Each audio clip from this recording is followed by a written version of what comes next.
August 16, 1977, 3:30 p.m., Memphis, Tennessee, Baptist Memorial Hospital, basement level, the morgue. Dr. Jerry Francisco stands at the entrance, his hand on the cold metal door. Behind that door lies Elvis Presley, the king of rock and roll, dead at 42. The hallway is silent. No music, no screaming fans, no cameras, just fluorescent lights humming overhead. Just the smell of formaldehyde and antiseptic. Just the weight of what comes next. Dr. Francisco has performed 3,247 autopsies. He's seen drownings, shootings, overdoses, accidents. He's seen every way a human body can fail. But this one is different. This isn't just a body. This is Elvis. He pushes the door open. The room is cold. 62 degrees Fahrenheit. Standard morgue temperature. Metal table in the center. Bright surgical lights above. Cameras mounted on tripods, 3 of them, pointed at the table. On that table, covered by a white sheet, lies the body. Dr. Francisco's assistant is already there. So is a police photographer. So is a hospital administrator. All sworn to secrecy. The sheet covers everything, head to toe. White cotton, standard issue. Nobody speaks. Dr. Francisco walks to the table. His shoes squeak on the tile floor. Each step echoes. He reaches for the corner of the sheet. His hands don't shake. Not yet. They will. He pulls the sheet back, and what he sees will haunt him for 47 years. Quick thought. Have you ever witnessed something you wished you could unsee? Drop a comment. What happens in the next 18 minutes will reveal the truth that was buried with Elvis Presley. The truth that 3 people in this room swore never to speak. The truth that cameras captured, but the world never saw. Until now. Here is the story. The body on the table is bloated, severely bloated. Elvis weighed 350 pounds at death. The official report said 260. That was a lie. His face is discolored, purple and blue. Lividity has already set in, blood pooling in the lowest parts, gravity doing its work. His eyes are half open, glazed, staring at nothing. The blue eyes that made millions of women scream, now empty. His mouth is slightly open, tongue visible, swollen. Dr. Francisco has seen this before, the bloating, the discoloration, the position of the body when found. This wasn't a heart attack, not in the traditional sense. But the world doesn't need to know that. Not yet. Maybe not ever. The cameras click. Flash, flash, flash. Front view, side view, close-ups of the face, close-ups of the hands, every angle documented, every detail preserved. 127 photographs in total, black and white, high resolution, stored in a manila envelope, marked confidential, locked in a safe, where they remain to this day. Dr. Francisco begins the external examination. He works methodically, head to toe, left to right, every inch inspected, every mark noted. The body tells a story. Always does. The question is whether anyone will listen. Elvis's hair is black. Dyed black. The natural brown showing at the roots. Receding significantly at the temples. Thin on top. His face shows surgical scars, faint but visible, from the multiple cosmetic procedures.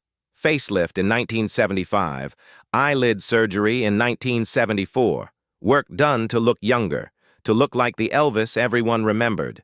His neck is thick, very thick, jowls hanging, double chin, triple chin. His chest is massive, barrel-chested, but not from muscle. His stomach extends far beyond his chest. Distended, swollen. The skin stretched tight, shiny. His arms show dozens of injection marks, fresh ones, old ones, scars from years of needles. His hands are swollen, fingers like sausages.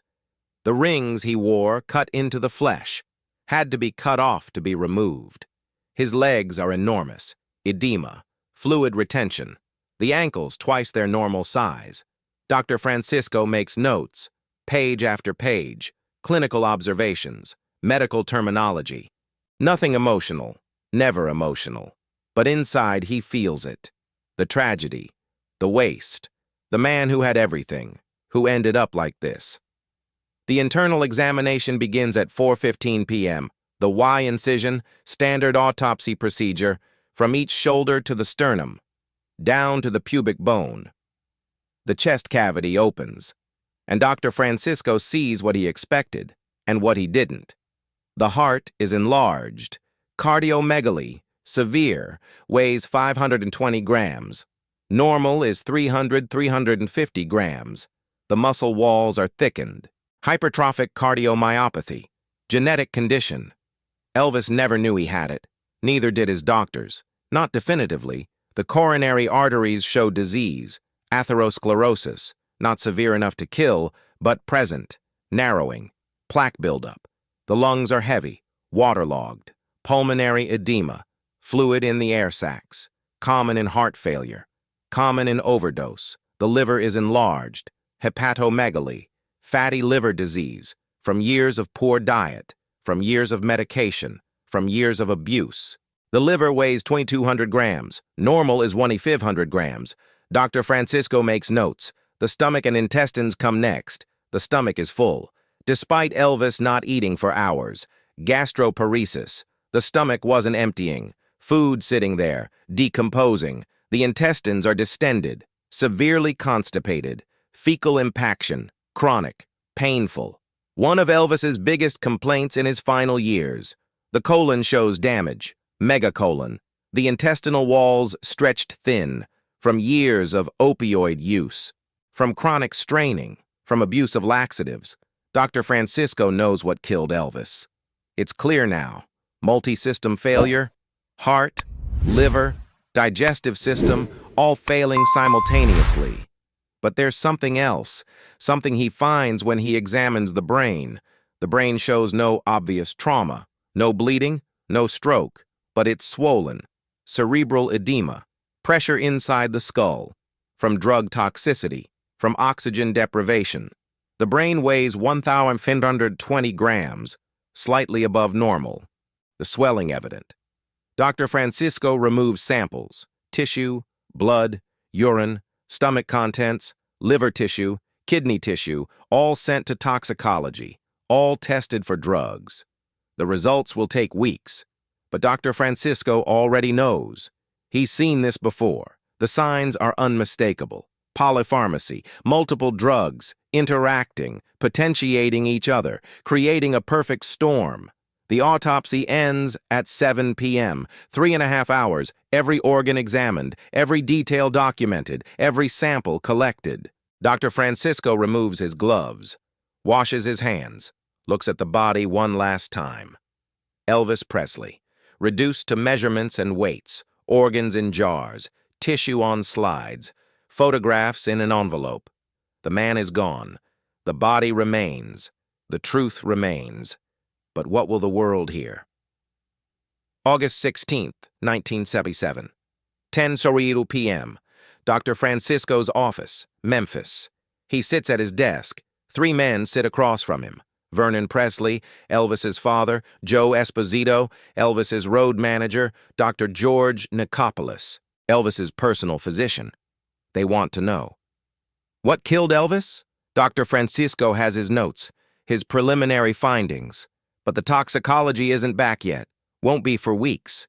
He chooses his words carefully. The heart, cardiac arrhythmia, hypertensive heart disease. Vernon's face crumbles. His only son, dead at 42. Joe says nothing. He knew. Everyone close to Elvis knew. The pills, the decline, the inevitability. Dr. Nicopolis shifts in his chair, his face pale. He prescribed most of those pills. Thousands of them. Over the years. Dr. Francisco doesn't mention the drugs, not yet. Not until toxicology confirms. Not until he has all the evidence. But he knows, and they know he knows. The room is silent. Finally, Vernon speaks. His voice broken. What do we tell the world? Dr. Francisco understands the question. Elvis Presley is an icon, a symbol, a piece of American culture. The truth will destroy that. Will reduce him to another celebrity overdose. Another cautionary tale. Another statistic. The truth will hurt millions of fans, will devastate an industry, will end careers. But the truth is the truth, isn't it? Dr. Francisco makes his decision. Right there, in that moment, he will report cardiac arrhythmia, heart disease, natural causes. That's the official cause of death. The drugs? Those will be in the report, in the confidential medical record, but not in the press release, not in the public statement. The photos? Those stay locked away, forever if necessary. Vernon nods. Thank you. Joe nods. It's the right thing. Dr. Nicopolis says nothing, but his relief is visible. The meeting ends. The men leave. Dr. Francisco sits alone, the autopsy photos on his desk. 127 images, the truth in black and white. He slides them into the envelope, seals it, marks it confidential, locks it in his personal safe, where it will remain for 47 years. August 17, 1977, 2 p.m., press conference, Baptist Memorial Hospital. Dr. Jerry Francisco stands at a podium. Microphones everywhere, cameras flashing, reporters shouting questions. He reads from a prepared statement. Elvis Presley died of cardiac arrhythmia due to undetermined heartbeat. That's it. No mention of drugs, no mention of obesity, no mention of the diseased organs, no mention of what he really saw. The reporters aren't satisfied. They shout. Was it drugs? Was it suicide? What about the prescriptions? Dr. Francisco holds firm. Cardiac arrhythmia. Natural causes. The conference ends. The story goes worldwide. Elvis died of a heart attack. The king's heart gave out. Tragic, but natural. The truth stays buried. September 1977. The toxicology report arrives. Dr. Francisco opens the envelope, reads. The levels are staggering. Codeine, significant amounts. Morphine, present. Methaqualone, high levels. Diazepam, present. Ethchlorvinol, detected. Meperidine, present. Pentobarbital, detected. Phenobarbital, present. Butobarbital, present. 14 drugs total, 10 different medications, all in his system at death, not 1, not 2, 10. Some prescribed, some obtained illegally, all interacting, all suppressing respiration, all slowing the heart, all contributing. Dr. Francisco reads the report 3 times, makes copies, files one in the official record, marks it confidential, locks one in his safe. The public never sees it. The official story remains. Heart attack, natural causes, and Dr. Jerry Francisco carries the truth. Alone, for 47 years. Dr. Nicopolis is charged, overprescribing medications, to Elvis and others. The trial brings attention, media frenzy, questions about Elvis's death resurface. Dr. Francisco is called to testify. He stands by his original statement. Cardiac arrhythmia, heart disease. Under oath, he's asked directly, did drugs kill Elvis Presley? His answer, drugs were present, but not the primary cause of death. Technically true. The heart disease was there. The enlarged heart was real, but incomplete. The whole truth? That the drugs, the obesity, the lifestyle, the stress, the genetics, all of it together created a perfect storm? He doesn't say that. Dr. Nicopolis is acquitted. Keeps his medical license. Suspended for 3 months. That's all. The case closes. The story fades. Dr. Francisco returns to work, performs more autopsies, thousands more over his career. But he never forgets. Elvis's body, the photos, the truth he didn't tell. Dr. Francisco retires after 37 years as Shelby County Medical Examiner, after 11,000 autopsies. At his retirement party, someone asks. Always someone asks. What was it really like? Examining Elvis? He smiles, says the same thing he always says. A tragic loss, a great man. But he doesn't elaborate, never does. The photos remain in his personal safe, never seen by the public, never released, never discussed. The 36th anniversary of Elvis's death. A journalist contacts Dr. Francisco, requests an interview, wants to discuss the autopsy, offers payment. Dr. Francisco declines. Politely but firmly, the journalist presses. People deserve to know the truth. Dr. Francisco's response: "The truth is in the official report. That's all I can say. The journalist publishes a story anyway. Speculation, theories, unnamed sources." Dr. Francisco doesn't respond, never does. The 40th anniversary. More journalists, more requests, more offers. Dr. Francisco is 87 years old now, living quietly in Memphis. Retired for 23 years, his health is declining. Diabetes, heart disease, ironic, given his career. His wife suggests he write a book, tell his story, all the cases he worked, Elvis included. He considers it, writes a few chapters, gets to the Elvis section. He stops. Can't do it. Can't betray the confidence. Can't expose the man. Even in death, even after 40 years. The manuscript goes in a drawer. Unfinished. December 2023. Doctor: Jerry Francisco is 93 years old. Hospice care at home. His family around him. His time is limited. A documentary filmmaker contacts his son, working on an Elvis documentary, wants to interview Dr. Francisco, final interview before he passes. The son asks his father, "Do you want to do this?" Dr. Francisco is weak, bedridden, oxygen tubes in his nose, but his mind is clear. He thinks about it. For 3 days. Finally, he agrees, on one condition: the photos stay sealed. No matter what he says, the photos never get released. The filmmaker agrees. January 2024. The interview takes place. Dr. Francisco's home, Memphis, Tennessee. The camera rolls. The filmmaker asks the question. The same question everyone has asked for 47 years.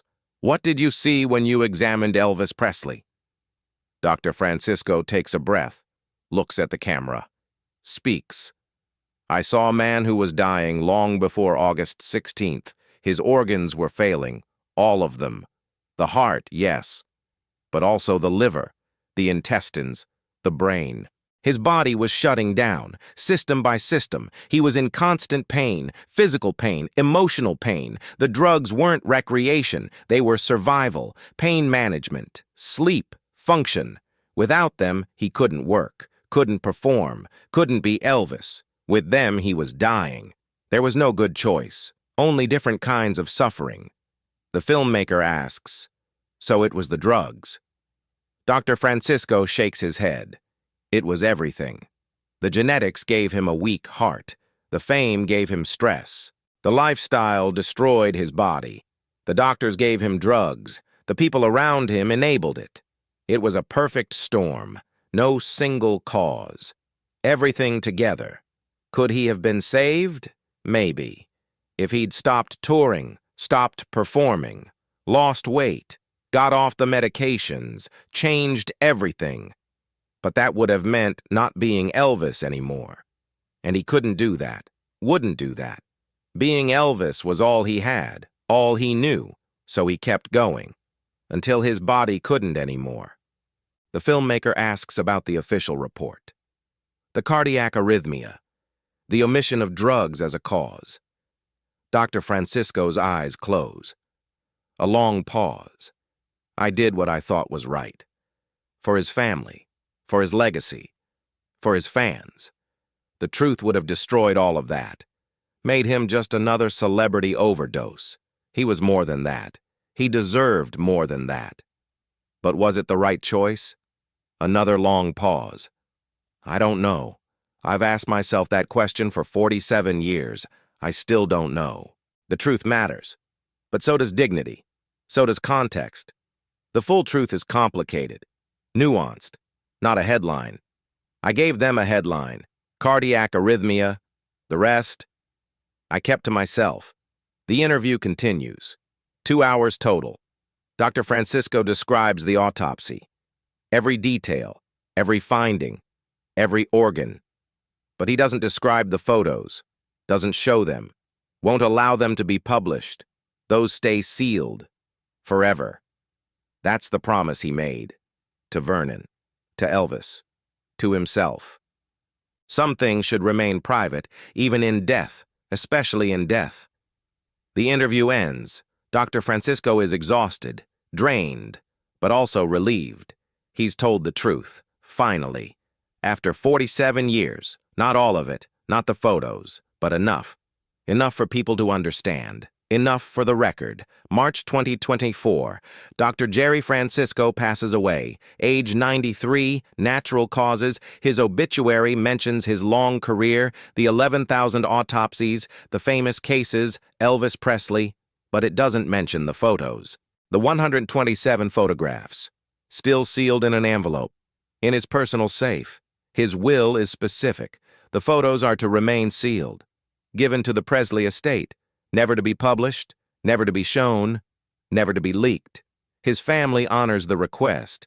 The photos are transferred, locked in the Graceland archives, where they remain today. April 2024, the documentary is released. Elvis, The Final Truth, featuring Dr. Francisco's last interview.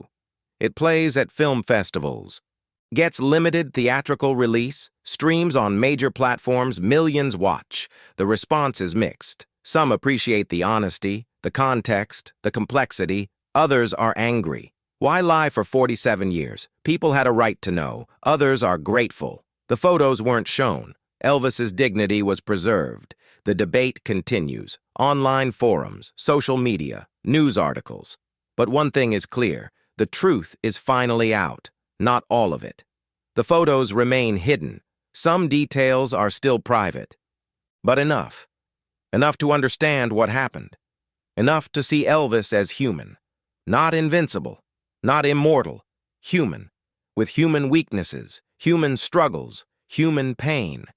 The fans react. Some feel betrayed, lied to for decades. Others understand. The decision to protect. The choice to preserve dignity. Many feel sad, not angry, just sad. For Elvis, for the life he lived, for the pain he endured, for the end he faced. The medical community weighs in.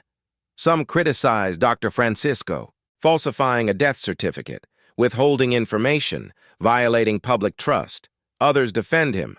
The autopsy report was accurate.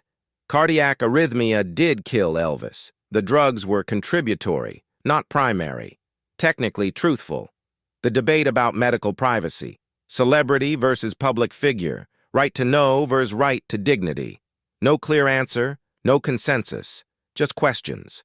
Still, even now, today, Graceland, Memphis, Tennessee, the Elvis Presley estate maintains the archives, including the autopsy photos, 127 images, black and white, sealed. They receive requests, constantly, documentarians, journalists, researchers, fans, all wanting to see, all wanting to know. The answer is always no. Those photos will never be released, not in our lifetime, maybe never. Some things should remain private, even for public figures, even for legends, even for Elvis, the final images of a man at his most vulnerable, his most human, his most tragic. Those belong to him, not to history, not to curiosity, to him. Dr. Jerry Francisco understood that, kept that promise for 47 years, broke his silence about the findings, but kept the photos sealed until his death and beyond. That was his final act of mercy, his final act of respect for the man who had everything and lost everything, the man who was Elvis Presley. Quick thought, do you think the public has a right to see those photos, or should some things remain private forever? Drop a comment.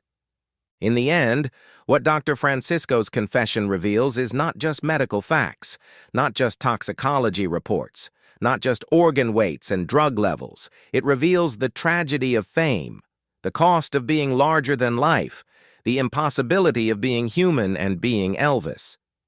The photos would show a body, bloated, diseased, broken. But we don't need to see that. We have the story, the truth, the context. Elvis Presley was a man, with a genetic heart condition, with chronic pain, with failing organs, with too many medications, with too much pressure, with nowhere to go but down. He tried to survive, for as long as he could, in the only way he knew. And when his body finally gave out on August 16, 1977, at age 42, he left behind millions of fans, thousands of songs, hundreds of movies, and one question: could anyone have saved him? Dr. Francisco's answer, after 47 years: maybe. But it would have meant destroying who he was, and Elvis couldn't do that, wouldn't do that. So he kept being Elvis, until he couldn't anymore. That's the truth the photos would show. That's the truth Dr. Francisco finally revealed. Not a scandal, not a conspiracy, just a tragedy, a human tragedy. If you made it this far, thank you for listening. If this story moved you, consider subscribing. If it made you think, leave a comment. And remember Elvis not for how he died, but for how he lived, for the music, for the joy he brought, for the legend he created. The photos stay sealed. The dignity remains, the legacy continues, and unfortunately, they don't make men like Elvis Presley anymore.